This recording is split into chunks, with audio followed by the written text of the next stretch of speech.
आज हम लोग पढ़ने वाले हैं क्लास 8वीं का पर्सनालिटी रिस्पॉन्स 3 प्रश्न नंबर 1, 2, 3, 4। यदि आप जैसे आप भी झारखंड से हैं तो इस वीडियो पर आ जाए। इस वीडियो को सबसे पहले आप पूरा देखिए।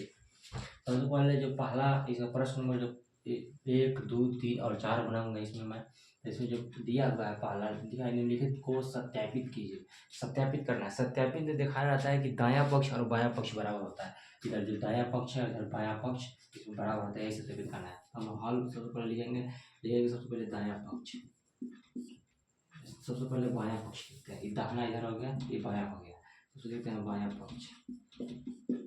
बायां पक्ष बराबर जो है 3/8 और 5/9।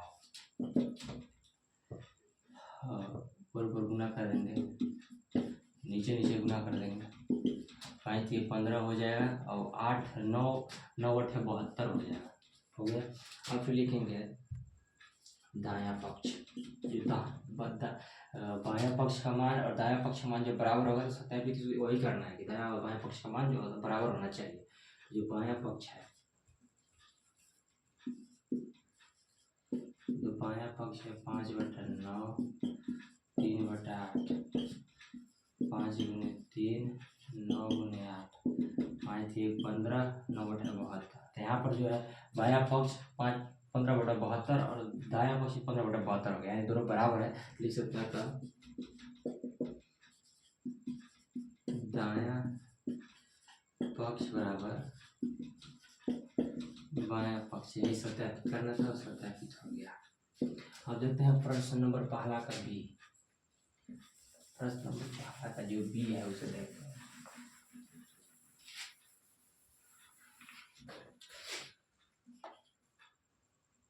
तो प्रश्न नंबर पहला का जो बी है दिया है मैंने 7/9 3/14 और 3/14 गुने -7/9। देखेंगे यहाँ पर बायां पक्ष। सबसे पहले बायां पक्ष लिखेंगे। बायां पक्ष बराबर -7/9 गुने 3/14। सबसे पहले ऊपर ऊपर गुना कर लेंगे और नीचे नीचे गुना कर लेंगे। तो 9 3 27 हो गया, -27 और 14 9 चौके 36 के 6 लगल 3 9 3 12 126 हो गया। फिर यहाँ पर लिखेंगे दायां पक्ष। इसे बराबर सत्यापित करना है, बराबर मतलब बताना है। लिखेंगे 3/14 गुना -7/9। ऊपर ऊपर गुना कर देंगे और नीचे नीचे गुना कर देंगे। हर आराम से गुना कर देंगे। 17 -21 हो गया, 126 हो गया। यहाँ पर बायां पक्ष और दायां पक्ष का मान बराबर है। -27/126 -21 27 है। यहाँ पर -27 बटा 17 21 ना होगा, 21 होगा। यहाँ पर 21 होगा, गलती हो गई। अब सही हो गया। -21/126 -21/124 दिया था। लिखिए अतः लिखेंगे कि बायां पक्ष जो है, बायां पक्ष बराबर है दायां पक्ष। यही इसमें देखना था कि बराबर। अब देखेंगे प्रश्न नंबर दूसरा।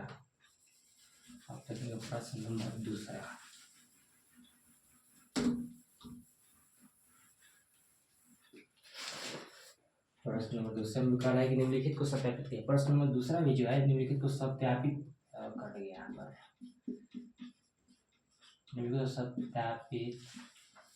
निम्नलिखित को सत्यापित करना है। जो प्रश्न दूसरा का उसमें भी सत्यापित करना है। ऐसे मतलब दायां पक्ष बायां पक्ष और दायां पक्ष को बराबर देखना है।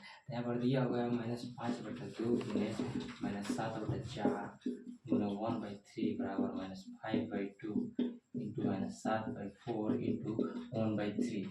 इसमें दिखाना है कि जो बायां पक्ष है दायां पक्ष बराबर है। लिखेंगे यहाँ पर हल लिख दिए हैं। अब लिखेंगे बायां पक्ष लिखेंगे। बायां पक्ष बराबर जो -5/2 लिखेंगे, -7/4 लिखेंगे, 1/3 लिखेंगे। अब चलो ज्ञात करेंगे। सबसे पहले हम क्या करेंगे कि जो कोष्टक है, सबसे पहले कोष्टक में हल करेंगे। यानी जो ऊपर -5 गुना -7 कर देंगे और 2 गुने 4 कर देंगे। कोष्टक 1 इंटू 1/3। जब यहाँ पर हम लोग गुना करेंगे तो 7 × 35 होगा, माइनस प्लस हो जाता है। 35 हो गया, 35/4 गुना के 8 उन्हें 1/3 को हटा दिया। फिर अब यहाँ पर जब गुना करेंगे हम लोग तो 35 गुने 1 और 8 गुने 3, यहाँ पर गुना करेंगे तो हो जाएगा 35 से कम 35 और 8 3 के 24, ये ज्ञात हो गया। अब लिखिए यहाँ पर दाया पक्ष जो है -5/2 इंटू -7/4 इंटू 1/3। सबसे पहले जो कोष्टक है, कोष्टक का अंदर का सबसे पहले हम लोग -7/1 गुना करेंगे तो 4/3, मतलब कोष्टक का अंदर का सबसे पहले गुना करेंगे हम लोग। कोष्टक का अंदर का -7 4 4 का 4 4 8 4 4 12 हो जाएगा, -5/2 इंटू -7/-12। अब 14 7 बचा 35 हो जाएगा यहाँ पर भी, और 12 गुना के 24 हो गया। यहाँ यानी बायां पक्ष का मान भी 35/24 हो गया और दायां पक्ष मान भी इतना 24 हो गया, तो लिख सकते हैं। अतः लिख सकते हैं कि बायां पक्ष बराबर दायां बराबर है। अब देखते हैं प्रश्न नंबर 2 का दूसरा।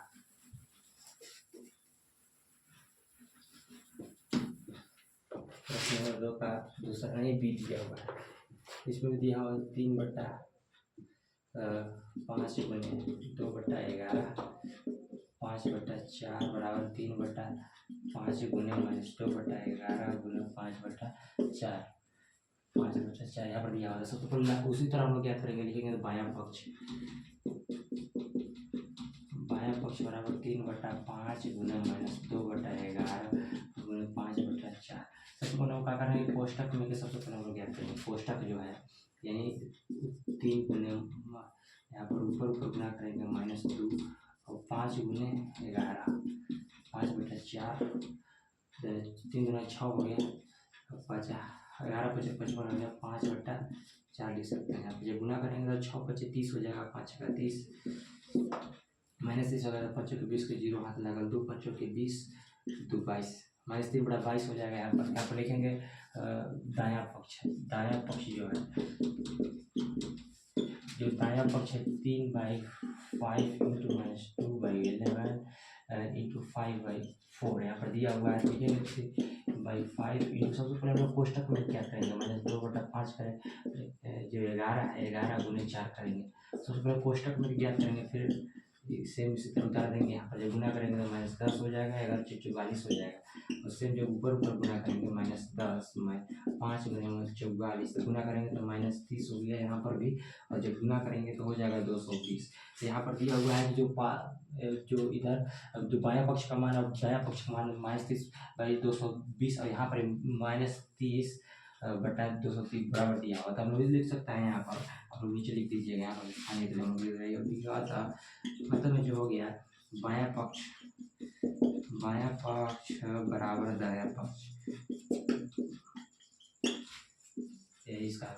अब देखेंगे प्रश्न नंबर 3, इसमें इतना ही था, एकदम आसान तरीका से समझ गए होंगे।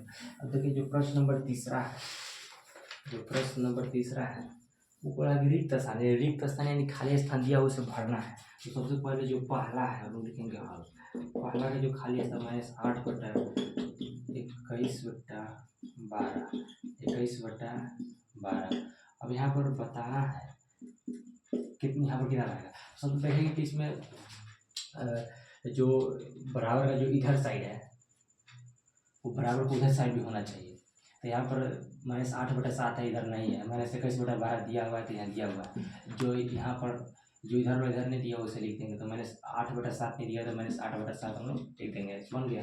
अब देखेंगे जो बी है, जो बी बोला है सबसे पहले रिक्त स्थान दे दिया है, फिर इंटू 15/17 बराबर 15/17 गुने -4/3। सबसे पहले देखेंगे जो बराबर का इधर है 15, जो बराबर का इधर होना चाहिए, 15/17 है तो 15/17 इधर है, -4/3 है इधर पर, इधर नहीं है तो -4/3 लिखेंगे। दोनों पर बराबर होना चाहिए, क्योंकि गुना यदि 2 गुने 4 करेंगे, यदि 2 गुने हम लोग 4 करेंगे तो 8 है, 4 गुने 2 कर दें तब भी 8 आता है। सेम उसी तरह याद करना है कि -4/3 गुना करते हैं 15/17, चाहे 15/17 गुने -4/3 करते हैं, उससे कोई मतलब नहीं। इसलिए हम लोग इधर का देखेंगे क्या नहीं वही भर देंगे। यहाँ पर देखेंगे जो सी है इसमें बोला है सबसे पहले 9/8 दिया है। हाँ, फिर यहाँ पर भाग दिया है और रिक्त स्थान -3/2 दे दिया है। यहाँ पर सबसे पहले हम लोग लिखेंगे यहाँ पर दे दिया है -3, तो -3/4, ये कि -3/4 से -3 से भागा लगाएंगे इतना में तो 3 फ्रेम कटेगा, 4 से भागा 2 मरतबा 8 कट जाएगा। अब देखते हैं जो डी है, डी बोला है -21 इंटू -5/9 इंटू रिक्त स्थान दिया हुआ है। यहाँ पर जो बराबर की इधर है बराबर नहीं रहना चाहिए। -5/9 है तो -5/10 दिया हुआ है, पर -21 यहाँ पर नहीं दिया है। सेम उसी तरह जैसे मैंने पहले बताया था, बस यही इसका आंसर होगा। अब देखते हैं प्रश्न नंबर 4। जो प्रश्न नंबर 4 है उसमें बोला है कि निम्नलिखित गुणात्मक प्रतिलोम व्युत्क्रम मैंने उल्टा होता है। गुणात्मक प्रतिलोम बोल रहा है, गुणात्मक प्रतिलोम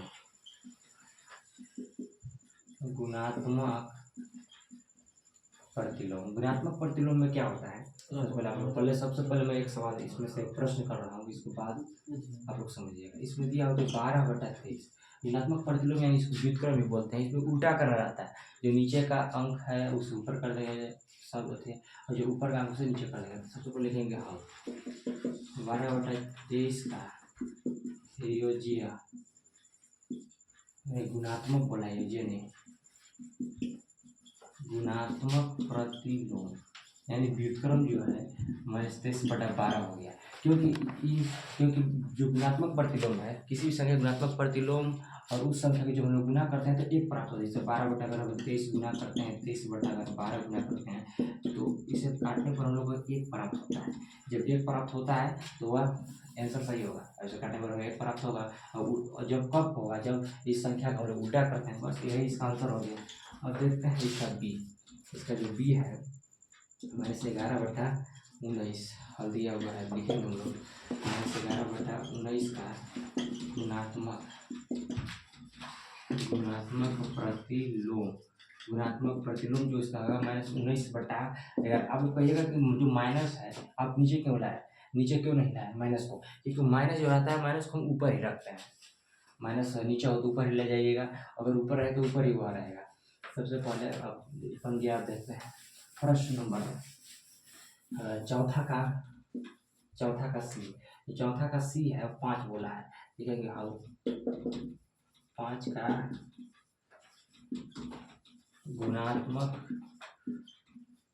गुणात्मक प्रतिलोम जो होगा 1/5 हो जाएगा। अब देखते हैं जो डी है -1 हल लिखेंगे यहाँ पर,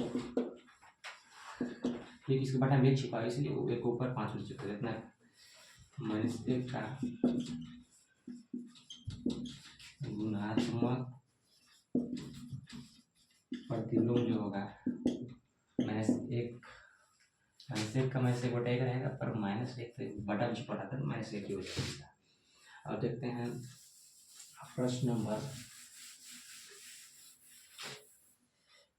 ई क्या, जो प्रश्न नंबर ई है तो 4 का जो ई है बोला है 2/-5। आप लोगों को मैंने बताया, आप लोगों को बताया कि जो माइनस होता है माइनस को ऊपर रखा जाता है, नीचे हो तो भी उसे आप ऊपर लीजिएगा। तो यहाँ पर लिखेंगे हल -2/-5 का गुणात्मक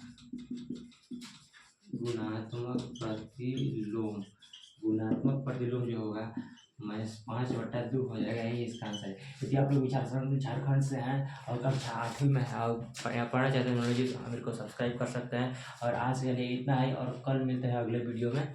थैंक्स फॉर वॉचिंग।